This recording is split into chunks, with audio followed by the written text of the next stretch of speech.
Hey, remote students. This week, I want to talk with you about butts, biscuits, and dowels.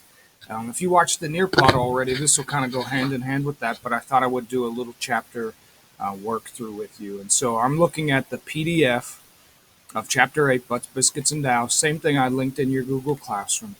And it gives you some definitions of what are butt joints. And I'm sure it's a, it's a little crazy term, but butt joints are what we do when we join two pieces together without a way to strengthen them or a way to make them stronger. And so that's kind of the essence of this chapter. How can we take a joint like an end to face or an end to edge joint like that, and how can we enforce it? How can we make it stronger? And so some of the ways, if you look under like your dining room table or if you look up inside of your kitchen cabinet, sometimes you'll see corner irons. They call them L brackets, corner blocks, or either corner cubes sometimes too. You'll see those. Um, it's really important, especially in end of face joints, that we strengthen them because, like I said in the Nearpod, glue on end grain is kind of wonky. It gets kind of funny. End grain absorbs a lot of glue and it doesn't adhere as well as you would think. So there's ways that we can strengthen it. And this week is biscuits and dowels. And so obviously we could put nails in, and nails, I have an aversion to nails sometimes because one, they just look like you just threw it together, and two, they can back themselves out over time. And yeah, screws are a good thing too, if you use them in the correct application, but they also have problems with them.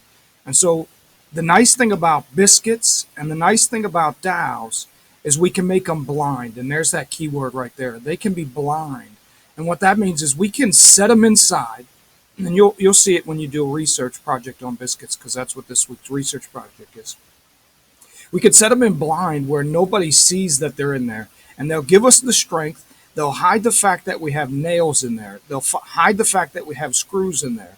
Uh, um, and then we'll still be able to add that extra strength. So that's the benefit of these biscuits and dowels. And so a biscuit joiner, and you'll see it in the video, is just a machine that cuts a slot that allows us to put a biscuit. And there's these biscuits. And I know they didn't come out great, but you'll see them in the video. But here they are. Look, we can join two pieces together with cutting two slots, one on each board. So one on that board, one on that board, one on that board, one on that board, and join the two pieces together. And that'll allow us to make a really flat, really good joint. And then you can see they're hidden inside of there. There's the biscuit cutter. Here's how it's laid out. Make little marks, line the biscuit cutter up, and make the cuts. Um, Dowels are much the same. They're very similar. The system is a little bit different. There's a doweling jig, and you'll see it down below. A doweling jig that allows us to line up, drill holes, place these dowel rods down inside, and gives us another way to attach two pieces together. It's all about giving us a means to attach pieces together and strengthen one of those wood joints. You can see they're both used in applications and both able to make perfectly square joints. And that's what we're always about. Hey, I linked these questions for you. They're in the Chapter 8 worksheet. Nope, Chapter 8 review questions. So I hope everybody's fine. If you have any questions about butts, biscuits, and dowels, hit me up. I'd be happy to talk about them with you. I like talking about butts, biscuits, and dowel joints. All right. I'll see you soon, guys. Bye now.